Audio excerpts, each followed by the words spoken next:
बाहर वाले को, दृष्ट साधन से मिलने वाले को। तो क्या मतलब जितनी भी वस्तुएं हैं उनको सबको उठा के बाहर फेंक दें, क्योंकि वो परिणाम ताप से दुख देने ही वाली है ना।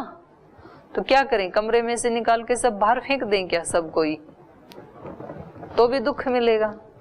तो क्या कैसे उनका प्रयोग करें, विवेक पूर्वक ज्ञान पूर्वक उनका प्रयोग करें, अनासक्त रहते हुए उसका मतलब असंग रहते हुए उनका प्रयोग करें।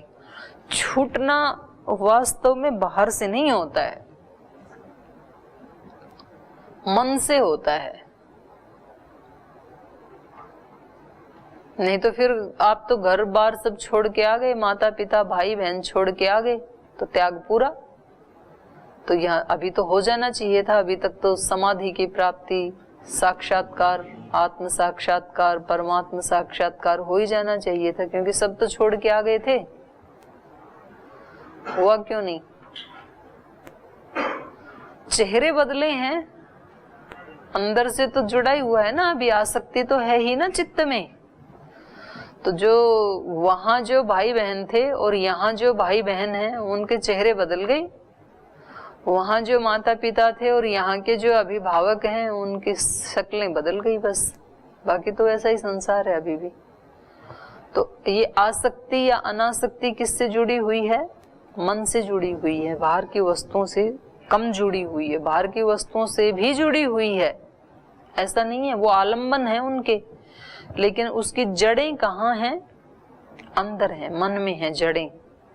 तो बाहर से तो फिर वो कटिंग करते हैं, हम पेड़ों की कर देते हैं ना, पत्ते काट देते हैं, कटिंग करते हैं, फिर नए आ जाते हैं। उस वाले को तो काट दिया, वो तो गए, तो नए आ जाएंगे, कोंपले। फिर तो जड़ को ढूंढना पड़ेगा, जिसके कारण ये खिल रहे हैं फूल, ये पत्ते नए नए आ रहे हैं, उस जड़ को देखना पड़ेगा। वो तो राग द्वेष ही है, वो तो चित्त की आसक्ति ही है। ननु दृष्ट साधन जन्य, और उसके लिए क्या करना पड़ेगा? जड़ को काटने के लिए अत्यंत पुरुषार्थ, जो इनका मुख्य प्रतिपाद्य विषय है, वो ही अत्यंत पुरुषार्थ है। ननु दृष्ट साधन जन्य सर्वस्मिन्नेव दुख प्रतिकारे दुख संभेद नियमो अप्रयोजक।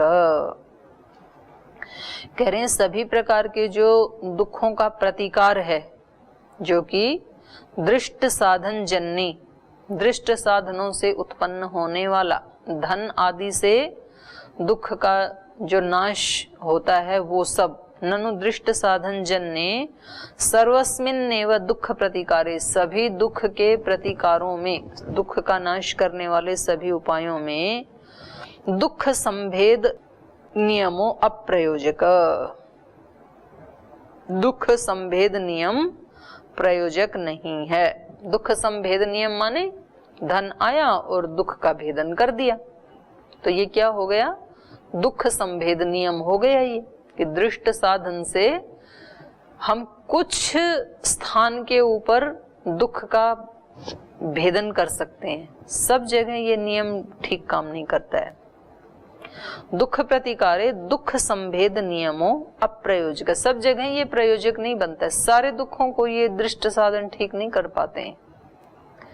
तथा च स्मर्यते, जैसे कि महाभाष्य का है ये, यन्न दुखेन संभिन्नम न च ग्रस्तम अनंतरम अभिलाषोपनीतम च तत्सुखम स्वपदास्पदम।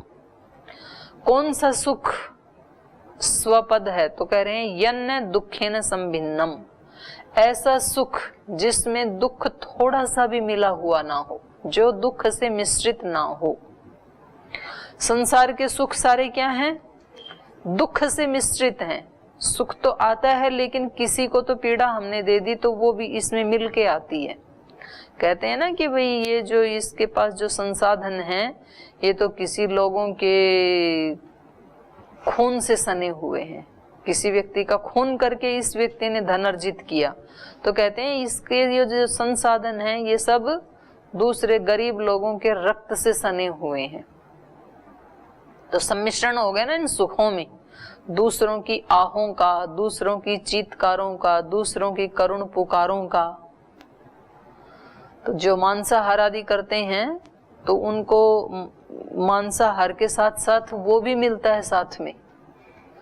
उस प्राणी ने जब उसको काटा जा रहा था तो काटते समय उसकी क्या क्या भावनाएं रही, डर था उसके अंदर, और इस व्यक्ति के प्रति घृणा थी कि ये मेरे को काट रहा है, तो भय, घृणा, आक्रोश, बदला लेने की भी भावना थी, ले नहीं पाया वो अलग बात है। द्वेष भी था। तो ये सारी भावनाएं रक्त के माध्यम से उसके सारे अस्तित्व में तो चली गई। तो जब हमने उसको मारा तो आत्मा तो चली गई, पर ये जो मांस हम खा रहे हैं इसमें सारी भावनाएं भरी हुई है ना, तो वो भी तो साथ मिलेगा। सुख तो मिला, लेकिन सुख के साथ साथ ये भी मिश्रित रूप में मिला हुआ ये भी है। तो ऐसे जब हम दृष्ट साधनों से, दृष्ट साधन बढ़ाए तभी जाते हैं जब किसी को कष्ट दिया जाता है, तो उसके साथ साथ फिर ये भी है। तो ये कह रहे हैं कि कौन सा सुख प्योर है, अत्यंत निवृत्ति कौन सी है दुख की? यन्न दुखेन संभिन्नम, जिसमें दुख मिला हुआ ना हो, दुख का लेश मात्र भी ना हो जिसमें, और न च ग्रस्तम अनंतरम, और एक बार आने के बाद दोबारा जो जाए नहीं, जो ग्रसित ना हो। ग्रसित मतलब निगल जाना। कभी तो सुख आता है फिर कभी वो चला जाता है, उसको दूसरे निगल लेते हैं। तो न च ग्रस्तम अनंतरम, जो उसको कभी छोड़ करके ना जाए, और अभिलाषोपनीतम च, जैसे ही अभिलाषा की और तुरंत वो प्राप्त हो जाए। बाहर के सुख ऐसे हैं ना कि जब चाहते हैं और जहां चाहते हैं और जितनी देर चाहते हैं उतना तो मिलते नहीं ना। बाहर के सुख तो ऐसे ही हैं, वो थोड़ी समय के लिए मिलते हैं, वो सब जगह नहीं मिलते हैं। कभी हम जब अत्यंत मुसीबत में होते हैं तो उस समय हमें अपने माता पिता की, गुरुजनों की, अपने मित्रों की जब अत्यंत आवश्यकता होती है तब तो वो मिलते ही नहीं है, क्योंकि वो कहीं दूसरे शहर में रहते हैं, तो वो सब जगह नहीं मिल सकते हैं। फिर उनको बुला भी ले मान लो जैसे तैसे करके, तो जितनी देर चाहते हैं उतनी देर नहीं मिलते। वो कहते हैं 2 दिन में अब तो हमें जाना पड़ेगा, हम नहीं रह सकते हैं आपके साथ। और हम चाहते थे कि ये हमारे साथ 6 महीना, 10 महीना या सदा सदा के लिए रहें, तो जितनी देर चाहते हैं उतनी देर नहीं मिलते हैं, जहां चाहते हैं वहां नहीं मिलते हैं, जब चाहते हैं तब नहीं मिलते हैं। तो हमें सुख कैसा चाहिए? अभिलाषोपनीतम च, जैसे ही हमने अभिलाषा की और तुरंत उपस्थित हो गया, ऐसा सुख चाहिए हमें। तो ऐसा सुख तो कहाँ संभव है और किसका संभव है?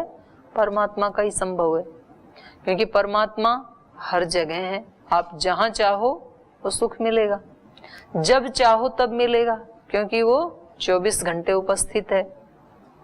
और जितना चाहो उतना मिलेगा, क्योंकि न कुतश्च नो न, उसमें कोई न्यूनता नहीं है।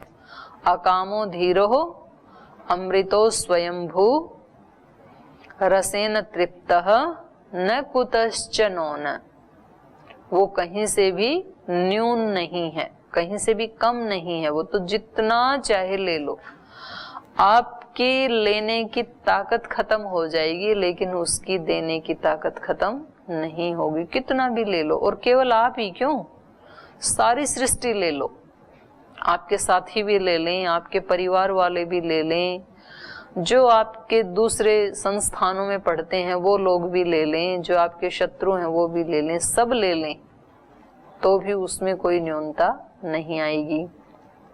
ऐसा सुख चाहिए इस साधक को। यन्न दुखेन संभिन्नम न च ग्रस्तम अनंतरम अभिलाषोपनीतम च तत् सुखम स्वपदास्पदम। वो सुख कैसा है?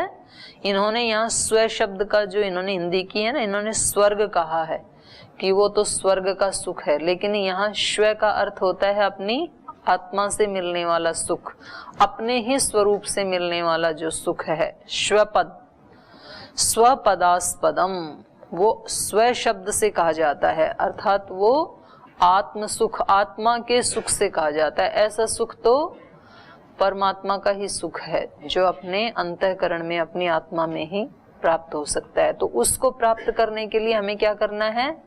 अत्यंत पुरुषार्थ। अत्यंत पुरुषार्थ से ऐसा सुख मिलेगा और दुख की अत्यंत निवृत्ति, फिर दुख का सम्मिश्रण भी नहीं है कि थोड़ा बहुत तो आ ही जाता होगा जी। इतना पुरुषार्थ करके योगी को जो सुख मिला जीवन मुक्ति का, विवेक ज्ञान का, तो किसी को लगता है कि जी फिर कभी कभी जैसे उनको भी कोई बीमारी आ जाए, कुछ थोड़ा बहुत उनके घर परिवार में कुछ ऐसा हो जाए, संबंधियों को हो जाए, तो उनको थोड़ा बहुत तो दुख होता ही होगा। ये कह रहे नहीं, यन्न दुखेन समभिन्नम, उसमें लेश मात्र भी नहीं होता है दुख।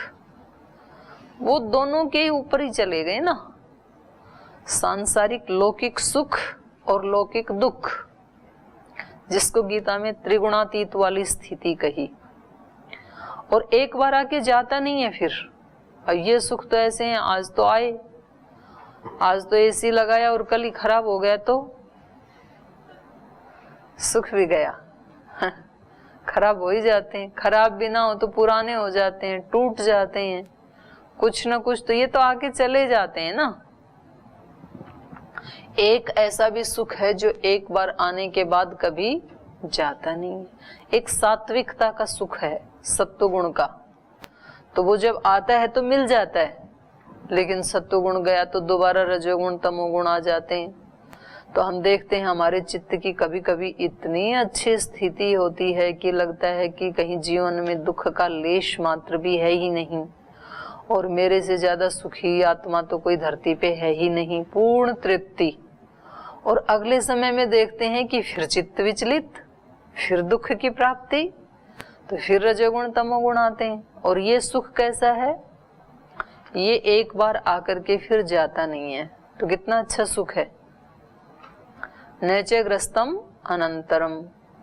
और दूसरे सुख ऐसे हैं, पहले अभिलाषा करो, फिर किसी को कहो, फिर वो चीज आएगी, तब कहीं जाके सुख मिलेगा। और ये तो जब चाहा तभी प्राप्त है। तो मीराबाई ऐसे बोलती थी, उनके जो श्लोक हैं, नैनों की चिकडारी के प्रभु को लियो रिझाए। जब इच्छा होती है तो मैं अपनी पलकों को बंद करती हूँ और अंदर ही अपने प्रभु को पाती हूँ, और जितनी देर चाहूं उसके साथ रहती हूँ। तो वहां कोई रोकने वाला भी नहीं है। और एक हेतु दे रहे हैं, अत्यंत पुरुषार्थ क्यों करना चाहिए। दृष्ट साधनों के लिए ही पुरुषार्थ ना करके जो अत्यंत निवृत्ति है, जो मोक्ष की प्राप्ति है, उसके लिए ही क्यों पुरुषार्थ करना चाहिए। तो अगले सूत्र में कह रहे हैं, सूत्र बोल लीजिए, उत्कर्षादपि मोक्षस्य सर्वोत्कर्ष श्रुतेः। कह रहे उत्कर्ष की दृष्टि से भी यदि देखें, व्यक्ति संसार में कौन सी वस्तु को पसंद करता है, जो सबसे श्रेष्ठ हो। कोई भी, जैसे आप सब्जी भी खरीदते हैं, सब्जी वाले के पास जाते हैं तो वहां से कौन सी वाली उठाते हैं, उनमें जो आपको सबसे अच्छी लगे तो उसको आप छोड़ते जाते हैं और अच्छी अच्छी उठाते हैं। तो व्यक्ति हमेशा फिर आपके बाद जो आएगा ना, वो भी उसमें से अच्छी अच्छी उठाएगा, फिर तीसरा आएगा वो भी यही काम करेगा। अब उसको ये नहीं पता कि मेरे पहले से तो 5 लोग इसको बोगस करके छोड़ चुके हैं। उसके पास जो उपलब्ध है वो अपनी बुद्धिमत्ता किसमें दिखाता है, मैं अच्छी छांट के लाया, सबसे अच्छी मैं ही लेके आया। उसको ये नहीं पता कि ये तो 5 लोग रिजेक्ट कर चुके मेरे से पहले, छूटा हुआ है ये, ऐसा उसको नहीं पता है। तो हम हमेशा श्रेष्ठ का ही चयन करते हैं, ये मनुष्य का स्वभाव है। उत्कर्षादपि, उत्कर्ष की दृष्टि से देखें तो भी मोक्षस्य सर्वोत्कर्ष श्रुतेः, मोक्ष को ही सर्वोत्कृष्ट माना गया है, ऐसे श्रुतियों के वाक्य हैं, ऐसा सुना जाता है। दृष्ट साधना असाध्यस्य मोक्षस्य दृष्ट साधन साध्य राज्यादिभ्यः उत्कर्षाद तेषु दुख सत्ता अवधार्यते। दृष्ट साधना असाध्यस्य, लौकिक उपायों से जो असाध्य है ऐसा मोक्ष का सुख।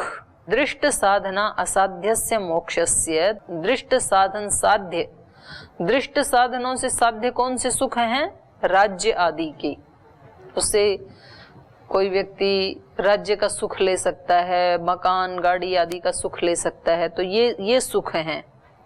राज्य आदिभ्य उत्कर्षात्, इनके उत्कर्ष से, तेषु उनमें दुख सत्ता अवधार्यते, उनमें तो दुख की सत्ता दिखाई देती है। वो सुख भी बड़े हैं राज्य आदि के, सत्ता आदि के, लेकिन उनमें दुख की सत्ता का अवधारण होता है।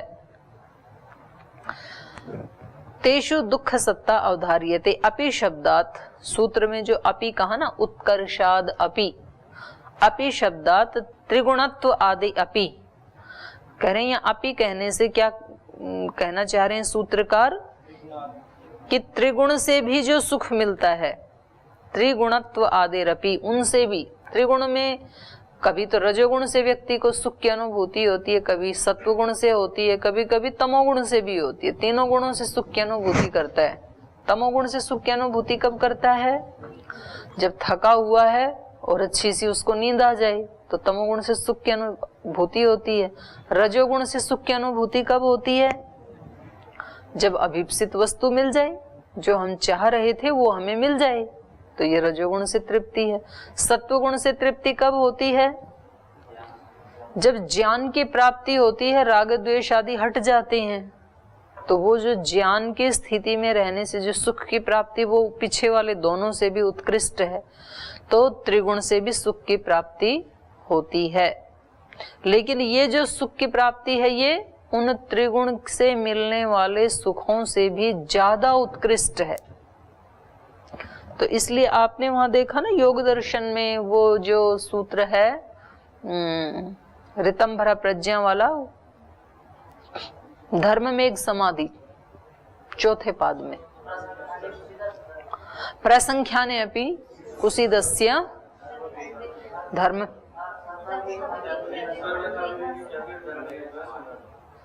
तो सर्वथा विवेक ख्याति है उस समय। उसको 1-2 घंटे के लिए विवेक ख्याति नहीं है कि जी जब मैं ध्यान में बैठता हूं तब तो विवेक की प्राप्ति है, बाकी भूल, ऐसा नहीं है। उसको 24 घंटे सर्वथा विवेक ख्याति है। लेकिन वो उससे भी ऊपर उठना चाहता है, उसको भी छोड़ देना चाहता है। वो तो बहुत ऊंची चीज है ना सर्वथा विवेक ख्याति वाली, तो क्योंकि उसमें तो अंधकार का लेश मात्र भी आएगा ही नहीं। सदा सूर्योदय है। धरती पे रहते हैं तो 12 घंटे के बाद रात आती है, और धरती से थोड़ा ऊपर उड़े, आसमान में जाएं तो और 4-6 घंटे सूर्य दिखाई देगा, क्योंकि वहां पर और ऊपर उठ गए ना हम पृथ्वी से, और उससे भी ऊपर उठ जाएं, द्युलोक में चले जाएं, तो फिर रात है ही नहीं, फिर तो दिन ही दिन है। तो ये योगी अपनी चेतना के स्तर को इतना ऊंचा उठा लिया कि रजोगुण तमोगुण तो उसको कभी बाधित करते ही नहीं है। सदा ज्ञान की स्थिति में, सदा समाधि की स्थिति में है, और जो क्लेश वाले जो बीज थे उनको भी दग्ध बीज कर दिया है। विवेक ख्याति हमेशा बनी हुई है, लेकिन उसको भी छोड़ना चाहता है वो।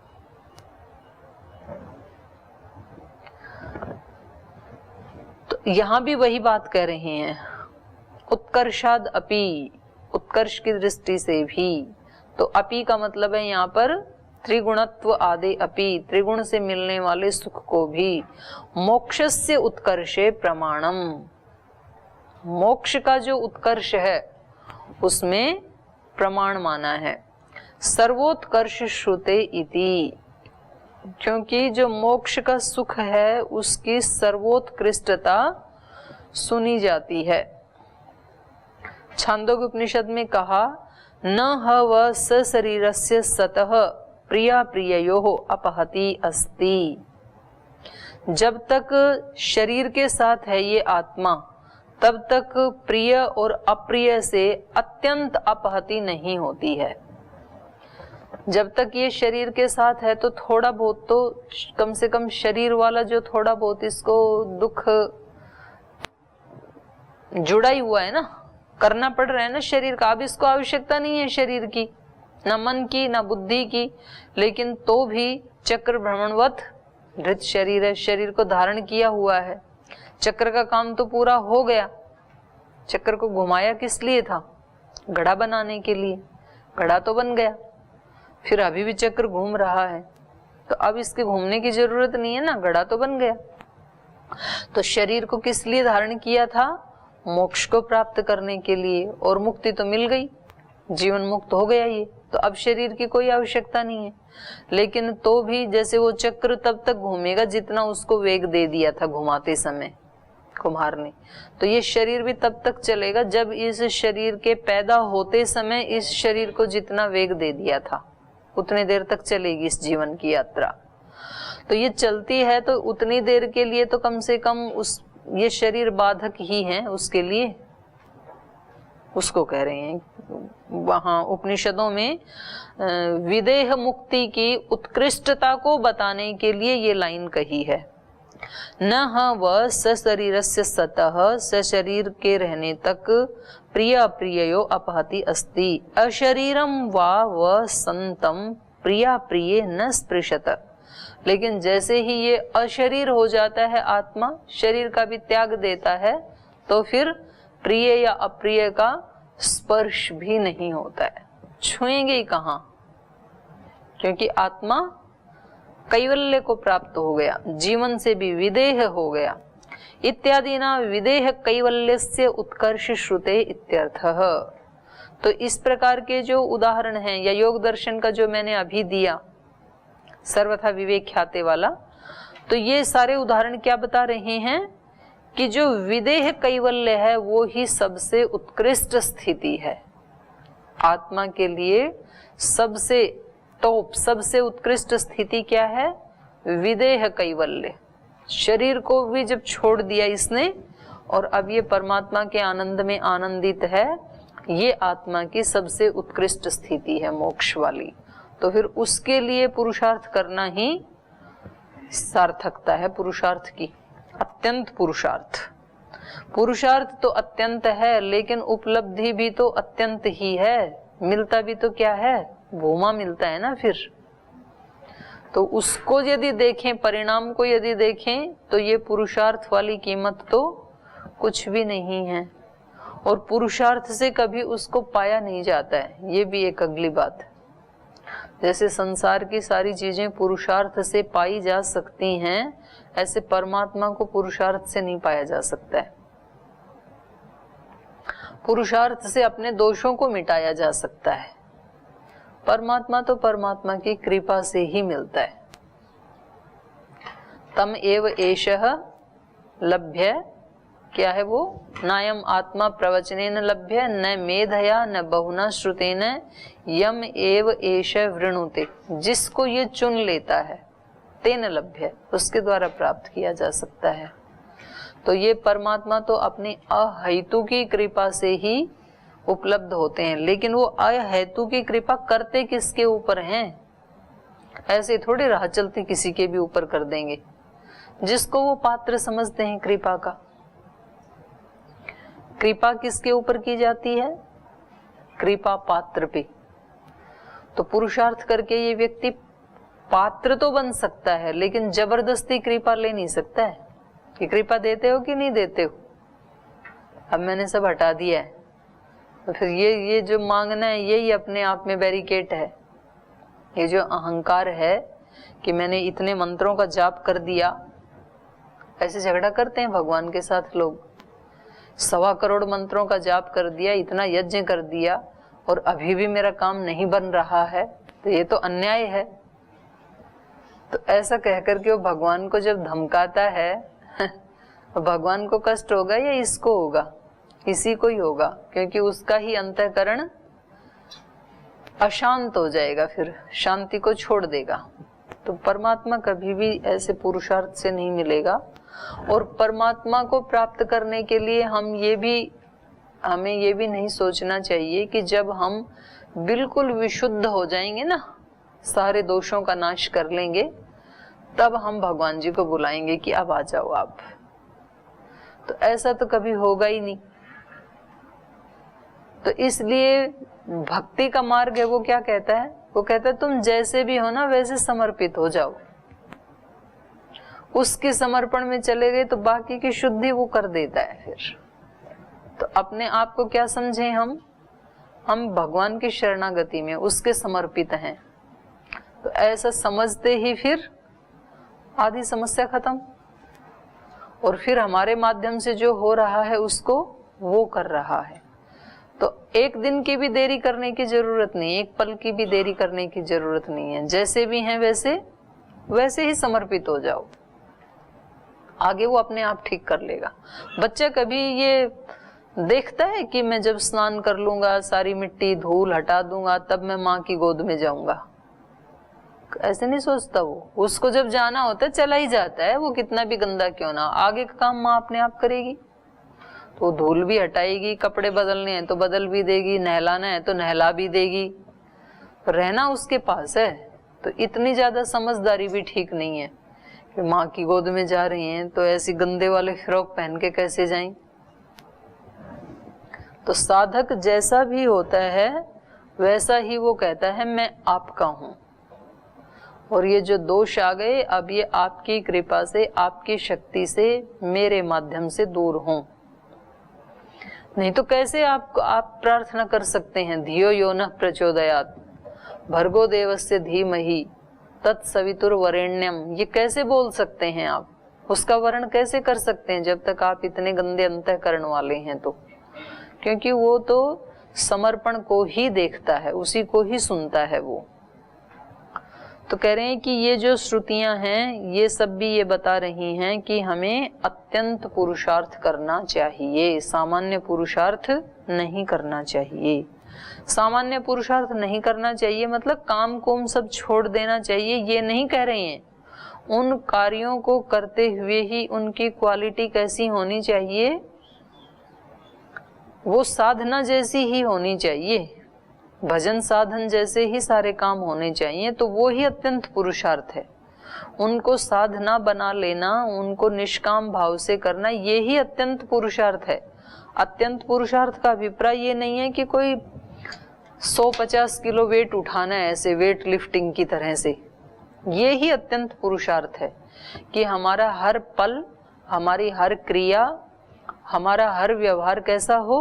दिव्यता से भरा हुआ हो।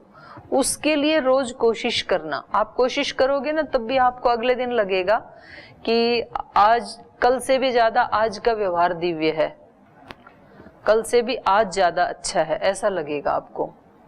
ऐसे रोज करते जाना, वो ही अत्यंत पुरुषार्थ है। अत्यंत पुरुषार्थ मतलब क्या है? और अत्यंत पुरुषार्थ का ये अभिप्राय नहीं कि जो भी अपने कर्तव्य कर्म है उनको सबको छोड़ करके और गंगा के किनारे जाकर के बैठ गई। तो कितनी देर बैठोगे? तो एक दिन ले चलो गंगा के किनारे आपको, तो एक दिन आपको वहां इसका अनुभव करवाएंगे। तो आगे फिर थोड़ा सा 2 पंक्तियां बच गई हैं, इनको पूरा कर दूं क्या? ननु मां भवतु दृष्ट साधनात् अत्यंत दुख निवृत्ति अदृष्ट साधनात् तु वैदिक कर्मण स्यात्।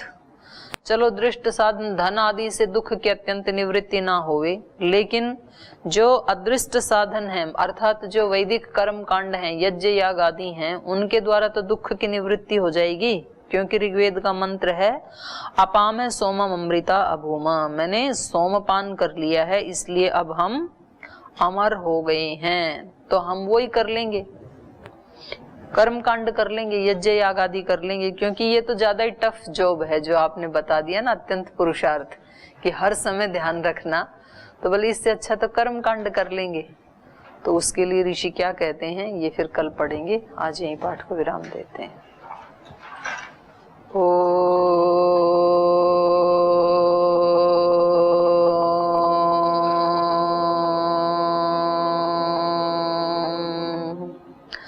शांति शांति शांति ही।